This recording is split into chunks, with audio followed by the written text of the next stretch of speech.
We have been getting you ready for this big cool down that we're expecting here in North Texas. It's January.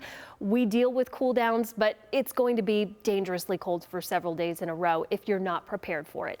Today is the last day to get those preps done before you're probably going to want to stay inside for the majority of the time. It's breezy and it's mild today.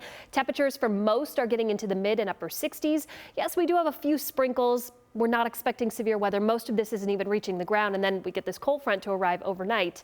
So tomorrow it's cold, but starting Sunday morning, that's when it's dangerously cold, and it's going to continue through Wednesday morning. So we have several days in a row of first alert weather days. Now, that's just for the cold. There might be a few light snow flurries as well late Monday into Tuesday, but not as much of a concern as the cold is for us right now.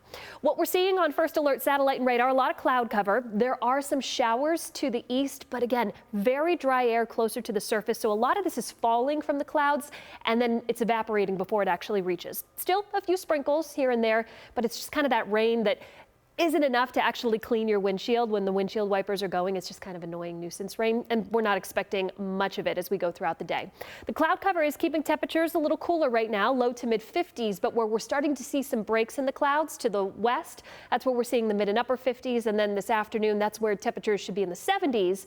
Along the 35 corridor, depending on where the clouds break, we're talking about low to mid 60s, and then of course to the east, low 60s, maybe a couple spots in the upper 50s.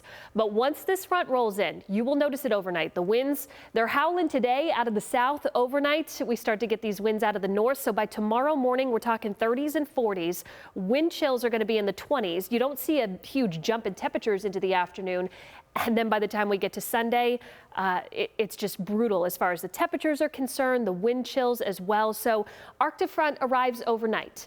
Once we get to Sunday, highs in the afternoons are going to be in the low to mid 30s, but the wind chills will be in the teens and single digits in the morning and in the 20s in the afternoon. Yes, we're watching for those snow flurries late Monday and into Tuesday, but we are not expecting accumulations or impacts. So for now, just focus in on the cold and be prepared for it, really starting Sunday morning and continuing through Wednesday morning.